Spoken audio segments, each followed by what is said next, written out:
बाबा को शत शत प्रणाम। बाबा के उपकार और प्यार की मैं बहुत ऋणी हूँ।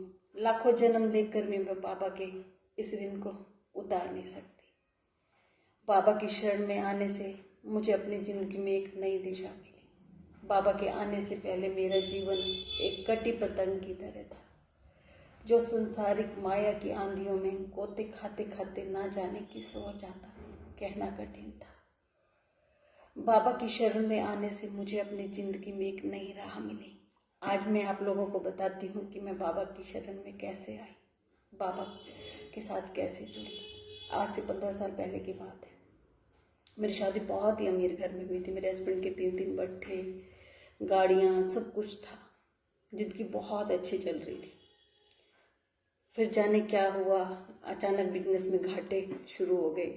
धीरे धीरे सब बिजनेस बंद हो गए।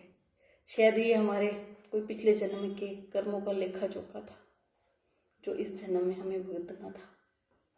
मन बहुत परेशान। आप सोच सकते हो कि एक आदमी इतनी ऊंचाई से नीचे आए तो क्या बीतेगी उसके ऊपर। लाइफ चल रही थी, मुझे भी अपने हस्बैंड का साथ देना पड़ा। मैंने टीचिंग जॉब की। मैं शादी से पहले एमफिल कर रही थी। मेरा सिर्फ थीसिस रह गया था। शादी के बाद मेरे हस्बैंड ने वो थीसिस पूरा नहीं करवाया, क्योंकि बहुत पैसा था। कहने लगे क्या करेगी जॉब करके। मैंने भी सोचा छोड़ो, पर पता नहीं होता कि किस्मत आपको कहाँ से कहाँ ले जाती है। तो जिंदगी में बहुत परेशानियां, जिस काम में भी हाथ डालते उसी में ही घाटा। समझ नहीं आ रहा था क्या करें। पूजा पाठ तो बहुत करते थी, मैं शिव जी की भक्त थी। भगवान के आगे रोते भी सही, पर जिंदगी में कोई ठहराव नहीं आ रहा था। उन्हीं दिनों मेरे हस्बैंड बाबा की एक बुक लेके आए, शहनशाहों के शहनशाह। साईं जी के बारे में मैं नहीं जानती थी। उस बुक को पढ़ने के बाद साईं जी के बारे में पता चला। पढ़ने के बाद ऐसा लगा कि शायद यही भगवान है जो तेरी जिंदगी में ठहराव लाएंगे। बाबा के लिए प्यार जागा। इस बुक को पढ़ने के अगले दिन ही मैं अपनी सिस्टर जो भिवानी रहती हैं उनके पास गई। तो शाम को कोई उनके जान पहचान जो साईं भक्त थे सिस्टर को सत्संग के लिए बुलाने के लिए आए। खैर ये मेरा बुलावा था, क्योंकि सिस्टर वकील हैं, सत्संग वगैरह पे जाने के लिए उनके पास टाइम नहीं होता, ना ही उनको बुलाने आते। खैर ये बुलावा मेरे लिए था। मैंने सुना कि साईं का सत्संग है, मैं बहुत खुश हुई। अगले दिन मैं उनके घर गई शाम को सत्संग में। बाबा का सत्संग सुना, बाबा के भजन सुने। पहली बार मेरा ये अनुभव था बाबा का सत्संग अटेंड करने का। आंखों में इतने आंसू मैं बता नहीं सकती। उन लोगों ने मुझे साईं जी के बारे में बताया। बाबा का ग्रंथ सहचरित है, उसके बारे में बताया कि 1 हफ्ता इसका प्रयाण करोगे तो मनवांछित फल मिलते हैं। उन्होंने शिरडी के बारे में बताया। वहां से आने के बाद बाबा में लगन और बढ़ गई। फिर मैं वापस अपने यहाँ आ गई। तब मैं सिरसा रहती थी, वहाँ मेरा पार्लर था। तो मैं सिरसा आ गई। वहाँ दिल नहीं लगे सत्संग। सिरसा में उन दिनों कोई भी बाबा का कोई प्रोग्राम कुछ नहीं होता था, कुछ पता नहीं था। तो उसी सत्संग में अनाउंस किया गया था कि 15 दिन बाद किसी और साईं भक्त के घर सत्संग है। तो जैसे ही सत्संग का दिन नजदीक आया, मन फिर किया कि तू भिवानी जा, उस सत्संग में अटेंड कर। अब मैं फिर उस सत्संग पे गई। ऐसे बाबा की लगन बढ़ती गई। और उन दिनों जब भी मैं टीवी में कोई भी टीवी चलाती तो कोई ना कोई बाबा का प्रोग्राम होता, साईं जी का प्रोग्राम होता। लगन बढ़ती जा रही थी। शायद ये साईं जी का बुलावा था मेरे लिए। पहले कभी कोई प्रोग्राम नहीं आते थे। जब से मैंने बुक को पढ़ा उसके बाद बाबा के सब। तो उन दिनों टीवी में एक ओशन जी हैं जिन्होंने बाबा के सीरियल में भी काम किया है, साईं जी के सीरियल में। तो वो लाइव बात करते थे। जैसे हम उन्हें फ़ोन से कांटेक्ट करते थे तो फ़ोन आसानी से नहीं लगता था। मैंने फ़ोन मिलाया, मेरा 1-2 दिन में फ़ोन लग गया।